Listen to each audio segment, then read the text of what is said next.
Welcome back to the Corner of Story and Game, a podcast about the intersection of storycraft and game design. In this episode, we're finally getting back to another one of the lenses from The Art of Game Design by Jesse Schell. Helping me out is the Purple Wizard himself, Willem Delventhal. Willem is a seasoned game designer with a passion for edutech, user-generated content, and projects that aim to make the world a better place. He has contributed at studios such as Together Labs and Paradox Tectonic, and is currently working at Mod Collective. Somehow he still finds time to run the Indie Game Academy, a gamified online school for game developers. Willem has a unique fascination with applying games in unconventional scenarios, including scientific games for cats and AR-enabled board games. So today we're going to focus on the lens of time, and we're going to explore how time functions as a mechanic in game design and its impact on game development. Willem, thanks for joining me. Absolutely. Thank you, Gerald. I'm ready to go. Right on.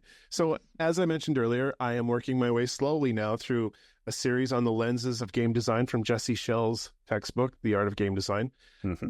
I noticed you're a very active person on LinkedIn, so I've been watching your stuff for a long time, but I noticed you've been doing some videos on the lenses, so I figured you'd be a great guy to talk about one of the mechanic lenses. And I want to talk with you today about time, because that's a really interesting mechanic and concept.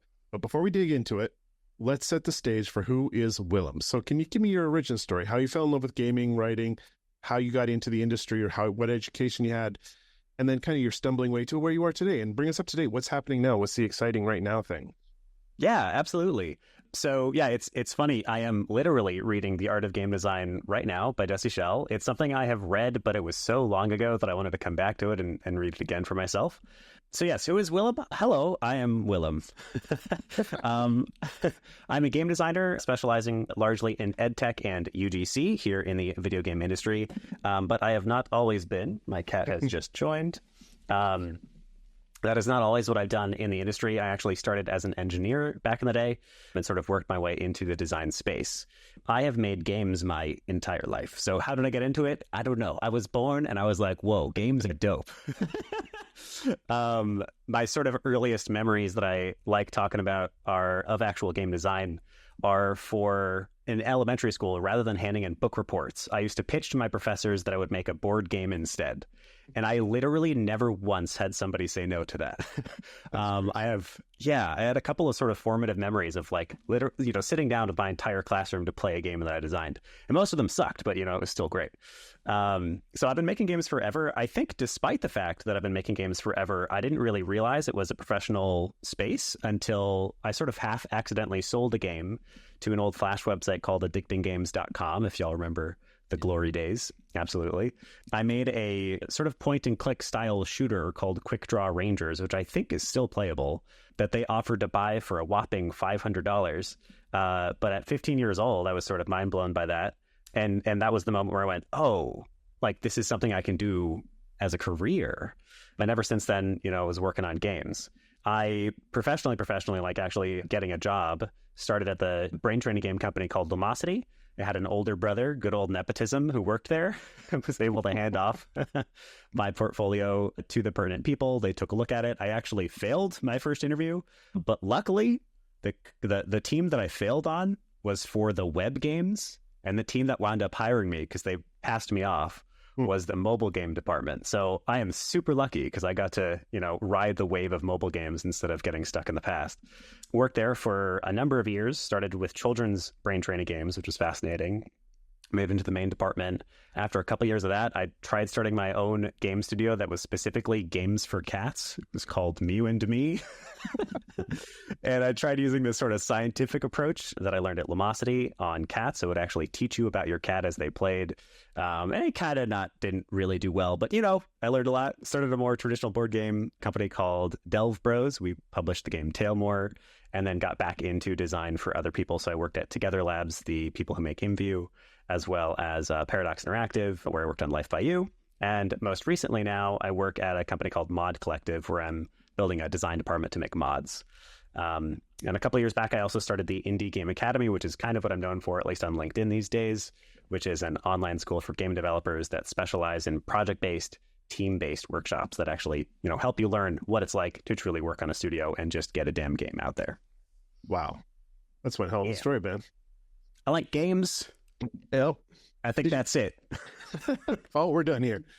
Did you? I like to ask, did you play tabletop role-playing games? I'm always curious if there's a connection there. Freak, yes, I did. Yeah, I am truly, especially as I'm working with more juniors and people trying to break in, I truly understand my privilege because I had 2 older brothers, one of whom literally broke into the game industry before me, and like I said, helped me get that first job. And then regardless, even if we're not talking about that, the 2 of them involved me in all of this kind of stuff from so early on.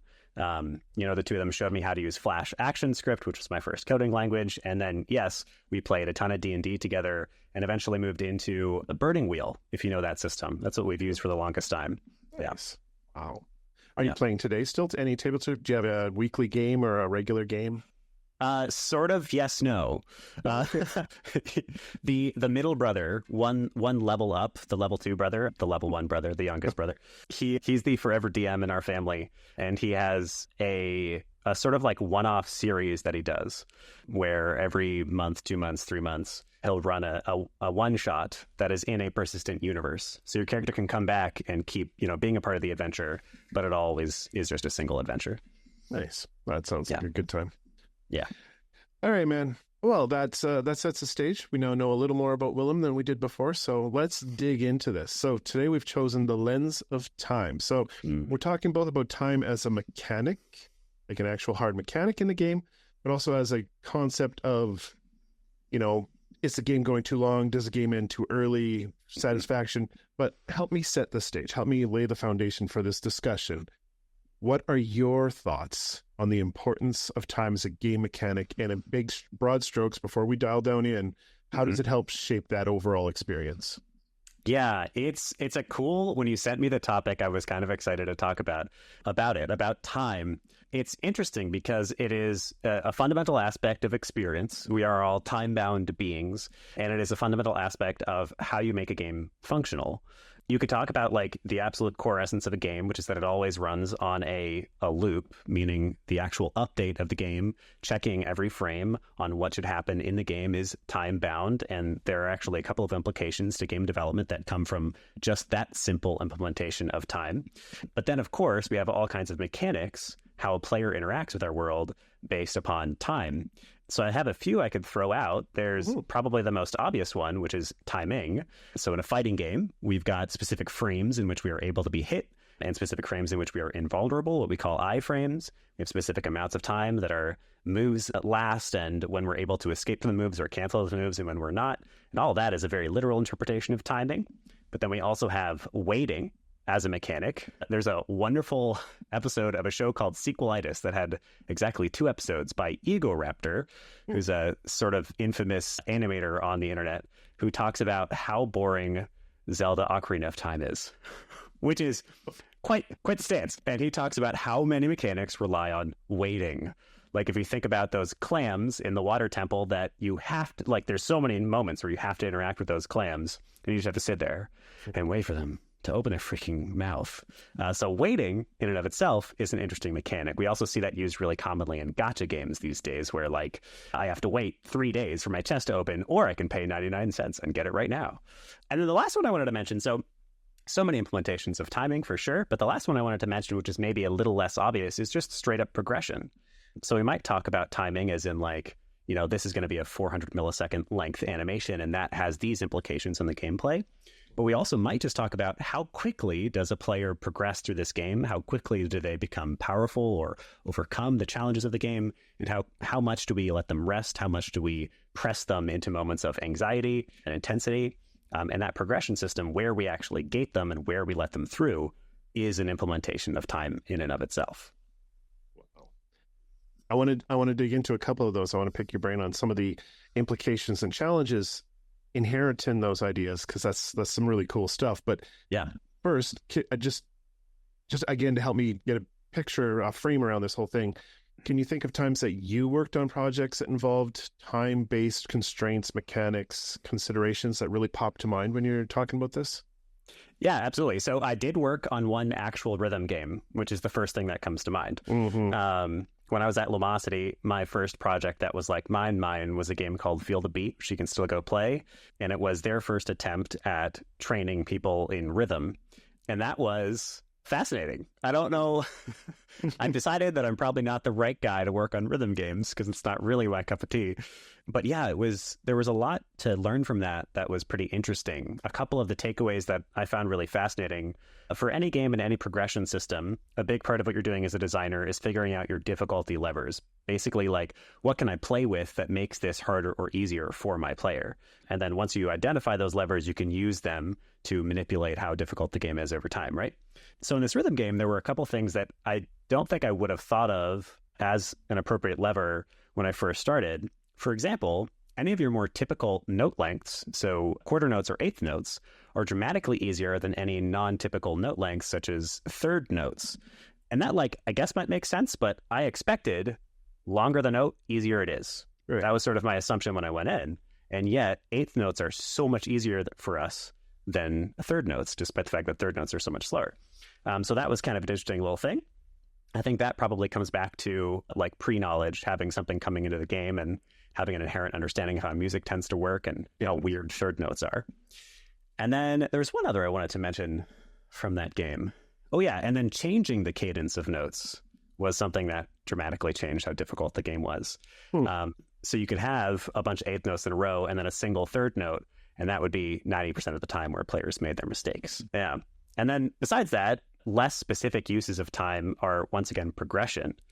I worked on a life sim game, so something like The Sims for Life by You, called Life by You for Paradox, and I had to build their crafting system. And for each of these individual crafting systems, we had our own little progression curve. And at some point, I realized that the main thing players wanted to unlock was how quickly they could pick up crafting items, essentially. Because we had what we called troves, where if you interacted with the trove, it would take your sim-like character a little bit of time to collect this trove. And so giving players the ability to unlock something that minimized the amount of time it took them to pick up a trove was like the main thing that they wanted. So that was an easy progression for us. Interesting. Okay, well, let's go a little deeper here. So when you're talking about waiting as a mechanic and using time as a mechanic in the games, my brain starts thinking, first of all, I go back to WoW, like early beta vanilla WoW. The action loops, there was a lot of waiting and there was a lot of missed times and things that couldn't be triggered on top of other things. And over the years, they've made that tighter and tighter and tighter. Is that somebody sitting there with a direct application to time, somebody considering, hey, this is how time affects the player's enjoyment? That's a good question. So inevitably, game development at large is still quite young as an art form. Most of the people who invented the genres that we know and love today are still alive making games right now. So the reason that I say that is a lot of it is still not really standardized, and people still do it super weird ways that are like their own thing. But in general, I don't feel like I have run into many people who are like, okay, I am going to make sure that this timing is perfect, except for in those games where it really obviously makes sense, in an Elden Ring, in a fighting game, things like that. For the most part, it feels like time winds up being one of those levers I was talking about, where if I'm creating a game, I usually have some kind of master objective for this player, and usually that's playtime. Usually that's how long can I get this person to keep playing this game and keep enjoying themselves. And so probably that guy at Blizzard HQ who's sitting in a corner going, hey, timing, is instead of twiddling timing numbers for the sake of timing and how it feels, they are probably twiddling that number instead to see if they can get somebody to continue to engage. Right. So I would suspect the evolution where it gets a little bit tighter is because they noticed they were losing too many people when they had to wait for stuff. So ultimately it becomes a play test thing where you're testing, watching, tweaking, testing. Yeah, that makes sense. Yeah, I mean, if we're talking about Jesse Schell, he talks about almost inevitably the amount of loops you put your game through is how good your game becomes. And I 100% agree with that one. I sometimes joke that my gods are the gods of iteration. Like, your game is truly better the more times you just play with it. So that person over at Blizzard has just had enough time now to be like, oh, actually, if I just change this from a quarter second wait to, 0.18 second wait, 5% of players don't drop off or whatever. It was interesting. I used to play a lot of WoW. I don't play it anymore because I wanted my life back, but I used to play a lot of WoW. And you would watch the theory crafting come out around. They shave off half a second off of this spell cast and allow this, like tightening it up, and that would make your DPS go up by this much. And it was fascinating to watch people tear that apart. So it was an interesting application of time in my mind, anyways. Yeah. There was a, what's the name of the Overwatch character who has the 6-shooter? I'm not a big Overwatch player. That guy. Matt Mercer does the voice. Oh my God, I can't remember. Yeah, that guy. Yeah. There's a famous example of balancing in games where that character was getting way overplayed towards the beginning of Overwatch. I think this was specifically Overwatch 2. And so they could have, turned down the damage or something like that for one of his weapons. They felt like he was being abused, that too many players were playing him and that he was just like winning too much. Right. Another one of those simple variables we look at really often in multiplayer games is just what is the win rate for each character or selectable. So in StarCraft, what's the win rate for each race, for instance? Right. In this case, though, is it Cassidy? Is that right? I'm just going to look it up now. All right, great. Google it. Yep, I'm on it. So this character, they noticed that not only was this character getting way overplayed, but that what players were using was his secondary mode of fire, was his 6-shooter instead of his main weapon. So what they wound up doing is they just slowed down the fire rate of that secondary weapon. It didn't do anything else. And that was enough to rebalance him and make him, bring him back down in line with the rest of the pack. Did you say Cassidy? Yeah. Yeah, you were right. Nice. I wasn't confident enough. No, you were right. Yeah, awesome. That's the man. Cool. That's the guy.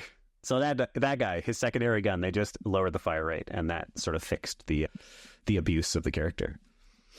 So time becomes, like you say, one of those levers you use in your mechanics toolbox to adjust things to increase the player enjoyment, right? Yeah, exactly. And player enjoyment can mean such dramatically different things for different games. Sometimes it's good to wait way too long. We love our Stardew Valleys, but sometimes, if I'm playing Elden Ring and I have to wait 3 hours for something, I'm like, what? I'm disengaged. I'm out. I'm quitting. And then the StarCraft leagues over in Korea, they measure everything by how many actions per second. So it's completely time-based. Yeah. You'll see people at the beginning of a professional StarCraft game literally just clicking and hitting as many buttons as they possibly can in a second. And they're not doing it for any particular reason. The beginning of most RTSs and especially StarCraft is really boring. There's not much to do. They're doing it just to warm up their freaking fingers so that they can click at an ungodly speed. It's something to watch, man. That's cool. It really is. But on the flip side, time is a cool mechanic in that sense, but it also has some really interesting applications. Oh my God, now my brain stopped. The game where you can stop time in the shooters and VR game.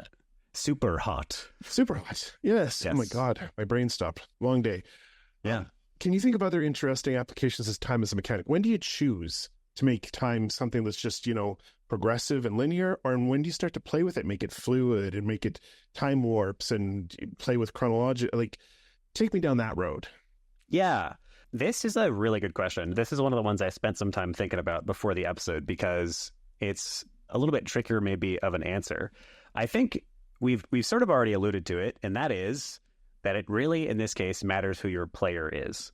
And because I do what I do and I work in the educational space, I work with a lot of juniors. And one of the nice things about working with a lot of juniors is I get to see the common pitfalls. I get to see what people tend to do when they're just getting started. And one of those really simple things that junior developers don't do is they don't think about who their game is for. If you ask a junior developer who their game is for, they'll almost inevitably say it's for everyone, or at best they'll say like it's for, everybody above the age of 20. Like that's the narrowest they'll get. And the reality is not all games are for everyone. Even the most like affluent, widespread game developer or game players are not playing every game out there. So the reason that I say this is because the answer to this question is very much about the type of player who's playing your game. The example I have for it is rubber banding. Rubber banding is a mechanic where generally silently, generally without the player knowing, we're adjusting the difficulty of the game in order to bring the pack closer together. The quintessential example of this is Mario Kart's blue shell system. So you only get a blue shell if you're getting your ass kicked. And for that matter, all items, you're getting worse items the further up you are, and you're getting better items the further back you are. As a result, you're rubber banding the players together. Those behind are getting help, and those in front are getting screwed by things like the blue shell. And this brings the pack closer together. something like rubber banding would be totally inappropriate in a game like Elden Ring or in a CSGO. You want the noobs to get their ass kicked in Counter-Strike. Yep. If somehow you were artificially helping the worst players in CSGO, you would completely break the trust of the player, and you'd completely break why they're even there. They're there for a highly competitive Twitch-like gaming experience. So my answer really is to learn this thing, learn how flexible you should be with your timing from your players, and really consider who you're making your game for. In general, those hardcore gamers want timing to matter, and those softcore gamers and midcore gamers want timing to be a little bit more flexible. Kind of put a Jesse Shell touch on it, I guess, the story stack, honoring the player fantasy, what the player wants, and that becomes what you're looking for. Yeah, one of the games I was going to mention here is Jesse Shell's Until You Fall, which is a VR title that a friend of mine worked on. And I use their gameplay pillar, Become a Sword God, as an example at a lot of my classes, because it's such a great example of a gameplay pillar. And yeah, that statement, Become a Sword God, has a lot of implications about the timing of your game. I doubt many gods are sitting there waiting for their sword to charge up. Even for half a second, they're probably just blasting away, So great example of, creating it for the player. What is the fantasy your player needs? Very, very cool. So can you think of any really out there, cool, different time mechanics? Just before we move on to the next, I just kind of want to, is there anything that jumps to mind that's just wild? Yeah, I don't have great answers to this one. I wish I had better answers. Super Hot, actually, I'm stealing it from you, is maybe, yeah, it's a really good one. What Super Hot does that I think basically no other game or very few other games have really done is it fully blends a turn-based strategy mentality with a real-time action game, where I am able, for the most part, they still have bullets moving very slowly, which I think in and of itself is a brilliant little design. For the most part, I'm able to really think through what I'm going to do next. And so I can sort of artificially insert a turn-based order to that game. At any moment, I could be like, okay, I really got to think about this. I can't just run up and punch this guy because I know I'm going to get shot by that dude. So yeah, Super Hot is brilliant. Another one I thought of here was Cadence of Hyrule, which is a rhythm-based game that's a couple years old now, but really brilliantly blends a sort of dungeon crawler and simple combat mechanics with timing and having to play to a beat. And then this is a more interesting one, but I thought of Squad Death in Lethal Company and in Phasmophobia. Yeah, my siblings and I have been playing a ton of Phasmophobia lately. We have a regular game night every 2 weeks. Yeah, and I thought of that as an example of timing because if you're unfamiliar, it's about basically identifying ghosts in like a haunted house, and you die often. Ghosts kill you. And when you die, your mic cuts out, which is great, and then you are unable to interact with the other players until they leave. And I thought of that as an interesting example of timing because in general, you'd never want to present your player with downtime. You never want to say, all right, now you can't do anything for a while. But in this game, it winds up being a positive because you're essentially getting negatively reinforced for dying. And then you still have something to keep your attention. You can watch the other players, attempt to solve the ghost. And usually, you're cheating a little bit and texting them and going, I think it's a demon. But what that winds up doing is it reinforces the loop of the game. It is dangerous. This is dangerous. And it creates fear that I think if you were just able to respawn or something, you wouldn't have. Forcing the downtime is used as a really good mechanic in those two games. You make me think of something that's going to take us down a little rabbit hole for a second, a little sidetrack. Let's do it. Let's go. What effect does time mechanics have on the psychology of the player? Because you mentioned fear that can be instilled. And if you think Super Hot, when those moments when the bullet's moving really slow, you get that epic feeling, that feeling of I'm outside of time. What else good? How can time impact player psychology? That's a really interesting one. Yeah, I think there's a couple different ways that I could answer that. I think in general, a really easy one is the faster stuff is, the more intense. Right. The slower stuff is, the less intense. But then again, that example I just mentioned with Phasmophobia's death mechanic, it is slower, and yet that builds the intensity. But in general, you're going to get a more intense game, and you're going to make the player more highly anxious if you have less time to make decisions. I think besides that, though, you can play a lot with, maybe that word is the best one to use, actually, intensity. You can play a lot with intensity in a couple of different facets with how your game flows and how time works. World of Warcraft, I would hazard a guess that most players are not calling World of Warcraft an intense game. And that's because despite the fact that, so much shit goes on in a game of World of Warcraft, it's still very like, here are my 10 abilities and they all have a defined cooldown. Right. And so by having those defined cooldowns and just the general loop of how World of Warcraft works, it's not a very highly intense game. Instead, if I have an Elden Ring where I have sort of invisible cooldowns just because it takes me a while to swing my sword or whatever, but for the most part, it's just up to me to make those twitch reactions. The game is much more intense, which messes with my psychology, makes the game feel scarier, makes the game feel more intense. That's cool. Yeah. Can you imagine a game that was like, you ever see the old movie Memento, where the whole thing's kind of backwards? Imagine a game where chronologically it goes backwards. That would be the brain. Oh, my brain hurts already. Makes me think of like Braid, maybe? I mean, that's not the same thing at all, but good example of time. Good example of time. Yeah, Braid is an excellent example. Yeah. Yeah, so, definitely. Or Prince of Persia, for that matter. See, there you go. So many examples. People do cool stuff with time. It's a very, very cool mechanic to play with. Yeah. Yeah, I think it's one of those like inherent laws of the universe kind of thing. We all get hungry, we all get angry, we all get sad, and we all experience time. And so as a result, we all have an intimate understanding of time. And as a result, playing with time feels more memorable. Very cool. Okay, well, obviously this is the story end game, so I do need to touch on narrative stuff for half a second at least.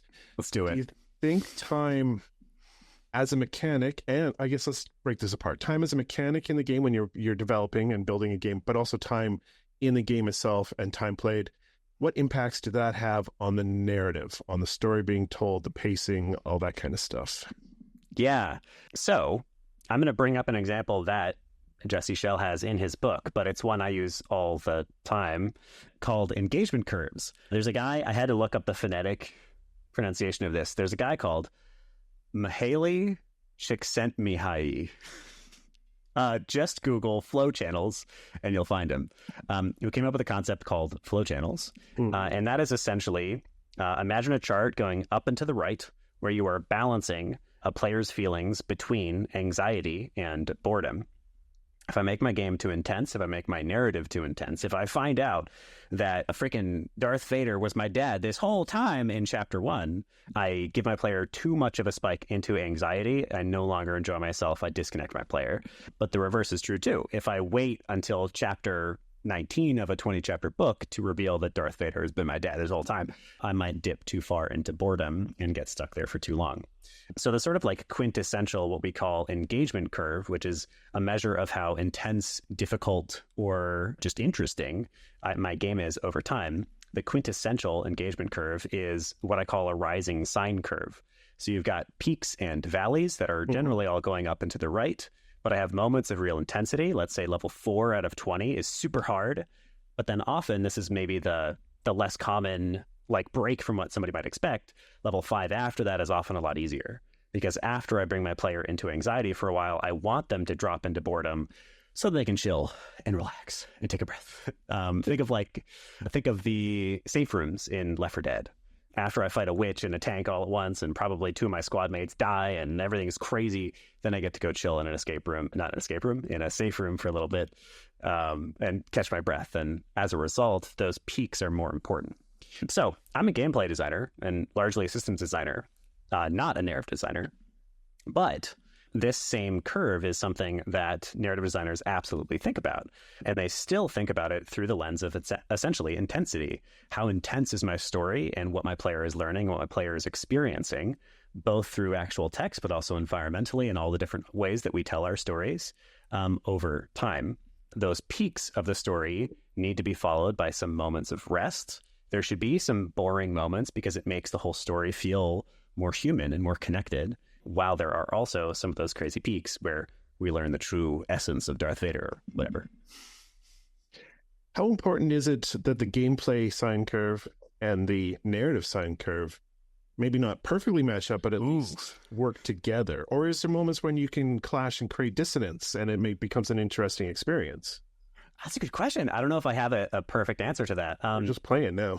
Yeah, in general, I think the two kind of combine to one. So, if I want to have a really intense boss fight that the player never forgets, probably both the gameplay designer and the narrative designer are working together to make that an intense boss fight. So the narrative designer has spent a long time making this character matter, and the gameplay designer has spent a long time making the mechanics really intense. So I would say probably for the most part, they're matching. And a part of that is actually for what you just mentioned, the ludonarrative dissonance. If I have, like, let's say, I thought of, this just made me think of Knights of the Old Republic, when I'm escaping terrorists and I have to, like, shoot down some ships on the way out. For whatever reason, my young sister had a really hard time shooting those ships and couldn't escape the planet for the longest time until I helped her escape, until I beat those ships for her. That's an example where the player would be really pissed off if that happened just because. But because the narrative has this story being, oh my God, we're escaping from a whole planet that's freaking exploding right now. Like, yeah, of course there's a blockade. It has to be here. Like, if it was easy, it wouldn't make any sense. So my short answer is probably they're mostly in parity. But my long answer is there could be moments where you play with that dissonance and you give them an unexpected spike in difficulty or an unexpected narrative moment that's really intense in a moment of peace. Right. Imagine in a Left 4 Dead safe room if, like, some super big story moment dropped when you thought you were safe. That could be really cool. That would be really cool. Yeah. That's the fun part, man. For sure. Okay. I like games. Did I say that? Not in the last 5 minutes. Okay, cool. I like games. I like turtles. Me too. Okay. Both. Well, you mentioned development. I know you worked Unreal and Unity. You've worked in various systems. Can you think of any cool tools or techniques, just to dig back into some of the craftier stuff, tools, techniques that implement time-based mechanics interestingly or effectively? Yeah, this is another one that I don't know how to answer, so I'm going to I have two ideas, and they're both short. Yeah, so this is an incredibly simple one. Probably 90% of the people here who are listening already know about this, but in case you don't, when you're in the code for your game, and you're in that core update loop, that core just checking every frame, what's happening, and deciding how the game responds, you have the option to base your game off of frames that have gone by, and you have the option to base the game off of real time that has gone by. In Unity, this is called just time, or it's called delta time. And in general, 90% of the time, you want to base your game off of delta time, which is real time that has passed. And the reason for that is basically just if your game stutters at all, your frames are going to be inconsistent lengths. And so the player is going to feel like something is wrong, something is off, versus delta time is a real life measure. And as a result, even if I have a frame that takes 3 seconds, it'll know it's been 3 seconds instead of knowing it's only been one frame. So that's like a super easy one. Probably everybody knows that, but it's an interesting little one if you don't. The second thing I thought of is just multiplayer. Multiplayer is going to be where you have the trickiest time syncing time between players. If you want to go down the rabbit hole and have a really interesting time learning about timing, you can look at how Halo and the whole Halo series handles timing mismatches between players. So for example, back in Combat Evolved, I don't know if anybody remembers this except me because I was so addicted to that game. If you had a disconnection error, if something was wrong, the other players, the other characters would just start walking in a straight line. And what I eventually learned is that was some of their very early buffering handling for other players in a multiplayer game. And essentially, they're trying to predict what the player is doing and then continue to play that when a disconnection error happens to try to basically like fill in the gap for the player. Because if you don't know this, in a multiplayer game, it's all a lie. All of those other players who are in the room with you are actually just data getting pulled down of what the player did in their own local client. And then you've got essentially bots that are emulating what the other players are doing. So as far as actual tools for this, there are so many multiplayer tools out there now that make your life so much easier for this kind of thing and handle things like trying to interpret what the other players are doing and continue that if the game staggers or whatever. My favorite for that in Unity, at least Unity is my heaviest engine, is Photon, but I've been hearing a lot of good things lately about Mirror. But there you go. That's at least 2 tools. Oh, that's what I was looking for, man. That's wild. Nice. Learning stuff. Value. Yeah. Like it. Speaking of learning stuff, the Indie Game Academy. Yes. that's your baby, the Game Academy. If people don't know about it, you need to go check it out. It's super cool. But I'm curious, is this concept of time come up in your curriculum or in your discussions at all? If so, in what way? Yeah, another really good question. I spent a little bit of time thinking about this. So, to give you a super quick summary, Indie Game Academy runs online boot camps. And the main thing that we do, we've kind of got 3 pillars to how we teach stuff. Number 1, we focus on interdisciplinary teamwork. So we want you as an engineer, let's say, working with an artist, because that's how the industry works. Secondly, we focus on project-based learning, because frankly, and I say this with all the love and the niceness in the world, nobody cares where you went to school. Nobody cares what your education is. Nobody cares about prior experience or how many practice projects you've done. For the most part, at least right now, and probably for the foreseeable future, the only thing that hiring managers care about is titles with your name on them. They want to see published, released work. It's the second thing we focus on. And then number 3 is we just focus on having a super fun time. So our classes take place in a virtual castle. My official job title is headmaster. I show up dressed as a purple wizard to congratulate you on being awesome. So that's what IGA is. We run these live workshops to help you work with other people and release games. So our biggest curriculum, which is a 4-month-long program, does teach a little bit of timing. That said, we're not a game design bootcamp or a narrative design bootcamp. We are largely a teamworking bootcamp. You're working with a team to release a game. The way we do it is we bring in smart people from the industry who are working professionally, and they give you some time focusing on each of our 7 major disciplines that we talk about, and design is one of them. So I thought of 2 examples for this. Kent Muddle, as from a few cohorts ago, he taught in our program. He is ex-Telltale, and he talks about story beats and basically what we were talking about a little bit earlier with that engagement curve, but specifically related to story elements. So what are those most important moments that your player experiences in which they learn X, Y, or Z, these important things as a part of your story? And how do you place them in a way that is satisfying and engaging? And for the most part, it's that upward sine curve that we were talking about. Moments of intensity and moments of boredom. And then we also had Dave Bennett from Shell Games, which is funny that we mentioned this, come in to talk about gameplay pillars and then how those gameplay pillars affect gameplay. So like I said, he talks a lot about Until You Fall, which is a VR game for Shell Games that he worked on, and their gameplay pillar, Become a Sword God, and what that implies about how the game functions. And if you're thinking about timing, it implies a lot about how intense and fast this game should play. I should not be sitting there contemplating my actions. I should be destroying things because I'm a sword god. And then the background that I thought would be interesting to apply here, not talking about game design, that we teach is instead game production and the timing of moving from one milestone to another. So we move through really typical milestones. We move through prototype, alpha, beta, and launch. And for the most part, you spend more time towards the beginning of that process and less time towards the end. So we recommend a good, long, solid prototyping phase, followed by a pretty solid alpha phase, followed by a little bit shorter beta, followed by a pretty small launch phase that's just for really wrapping up any last things. Yeah, you're right. That's one aspect of time games that we didn't even touch on is the actual real life game development time. And so thank you for getting that for me. That's cool. Yeah. Well, I think that kind of wraps up talking about this lens, unless you can think of something else to talk about this magical lens of time. Games are cool. They take a long time.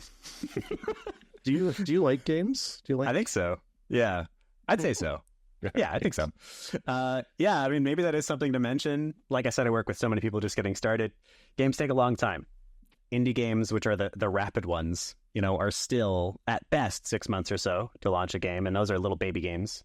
And usually, the bigger games that you know and love, your Mass Effects, your Call of Duties, your whatever else, those big titles, your FIFAs, those take like 4 to 7 years to make, and hundreds of people. Yeah. Yeah. Games take time. Games take time. All right. Well, we're going to start heading towards the door, but I do have some other questions I like to wrap things up with. And one of them is the philosophical question that lives at the heart of my little social experiment here. So here it is. I personally believe that there's a magical space at the intersection of obviously story and game, but game design, board games, video games, comic book writers, improv actors, voice actors, all of these people, all these things where we can all just hang out. There's a shared fellowship, a common language. If you agree with me, and not everybody does, but if you do, what is the magical thread that holds that space together? I love that. So I'm going to cheat because you use this exact word in your question, but I don't care. I agree with you, Gerald. And yeah, so I am known, I've become known through partly my own means and partly other people as a wizard. And so my answer to this question is magic. I have a mentor who I really love, who at one point we were talking about creativity, and he described creativity as pulling from one dimension into this one, as becoming a conduit or a channel from another place and time and bringing whatever this thing is that you're making into this one. And that has a couple of implications that I think are really beautiful. The most important implication is that you are not the thing. If you're surfing a wave, you are not the wave. You're just on the wave. Okay. So the reason I like that word magic for the answer to this question is because that's, in my mind, what all art and creation is. It is the flow of mana into a physical manifestation. I love it. That's a beautiful answer. If I take your answer and then I take Susan O'Connor's answer from my last conversation and combine them, the answer is now chaos magic. That's level 3. Also, Susan O'Connor is dope. Very cool person. But no, that was a great answer, dude. That was fantastic. Thank you. And I haven't heard that one before. So that was you're going on the wall. That was sweet. Awesome. Okay. Before we head for the door, I'd like to do a couple quick fire just to get to know Willem a little better. What are you reading right now? The Art of Game Design by Jesse Schell. So I always have, that is the one. So I always have a book that I'm reading physically, and that's almost always a textbook or some kind of learning. And then I also am always listening to many books. But right now I'm actually on Expeditionary Force by Craig Allenson, book 7. There are 17 books in the series. And it's a ludicrous adventure about an AI that happened to, an incredibly unknowable, vast AI that happened to pair up with humans because humans are dumb enough that it is allowed to talk to us because it's not allowed to talk to species that are too advanced. It's a great time. It's very silly. That sounds cool. Yeah. Check that out. Yeah. What are you playing these days? Currently playing Balatro and Elden Ring. I kind of got fed up with Elden Ring because despite the fact that it is an incredible game, and especially as a game designer and developer, I can recognize it's an incredible game. I sure am sick of just dying a lot. So Balatro. I've been playing a lot of Balatro. I laugh because that's me in any Souls game. I walk out of the place, I get killed by the first thing, I throw the controller down, and I'm done. Yeah. There's been many moments of triumph that I love, and that were beautiful player memories. But yeah, I'm a little sick of the grind.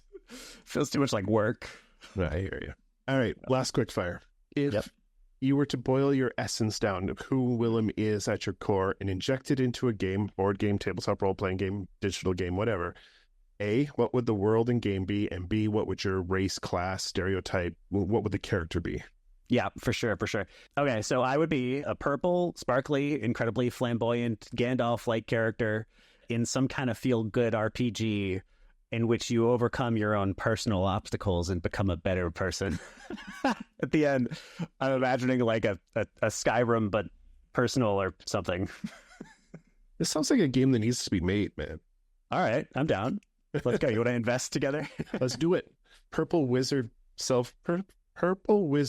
professional development motivation. I don't know. Yeah. Come up with, it's a work in progress. Purple Wizard game. Yeah, let's just do that. All right.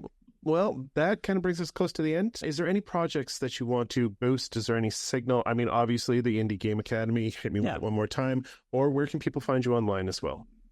Yeah, so best place to follow me is LinkedIn. If you head to LinkedIn and search for Willem Delventhal, Willem, I messed it up already, WILLEMDELVENTHAL. That's probably the best place to follow me.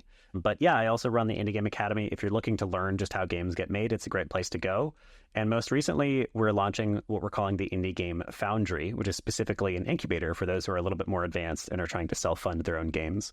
We are running cohort 1 of that coming January 2025. Very cool. And the mod studio that you're working for, that we should maybe throw a link down just so that people keep an eye on what you guys are up to. What is that again? Yeah, so I just recently got that job, started this week actually, at a company called Mod Collective. So they're specifically premium invite-only mods, so they're super high quality. And I'm going to be working with them to essentially build out a design department that acts as a funnel for people to get into games by making mods. So trying to kind of break the stigma that mods are not game development, because they freaking are. Damn right. Well, once you're up and running and you can talk about it more, I want you to come back and talk, because I have things to say about things like Nexus and Torchlight's mod systems back in the day, but another time. Sure. Episode 2. There you go. All right, man. I'm going to push you out the door. But before you head out into the cold, I would love to get the last word from you. Any parting words of wisdom? My last words, always and forever shall be, you got this. The game industry right now is real challenging. It's hard to break in. It's hard to make great games. It's hard to financially support yourself by making games. But it is also one of the most beautiful industries in the universe, and I personally will never leave it. So despite the fact that games are real hard, despite the fact that you might not be getting work right now, even if you're really trying to get work, truly, you got this. The greatest indicator of startup success for those indie founders out there is just time in the market. So keep at it. You got it. On average, by your 4th game as an indie studio, you'll make over $100,000. You can do it. Only 4 games. Well, that's a wrap on another episode. It looks like the dragons got a little tipsy on some enchanted ale, and they're causing a ruckus down on the dance floor. So, while I go and sort that out, I'm going to push you out the door. But first, a huge thank you to Willem for sitting down and sharing your insights and wisdom. That was a lot of fun. And to you, dear listener, as always, thank you for taking your seat at the table. Until we meet again, remember to keep creating, sharing, and exploring those worlds and stories. Stay safe, Wanderer. Your chair will be ready by the fire the next time you stop in at the corner of Story and Game.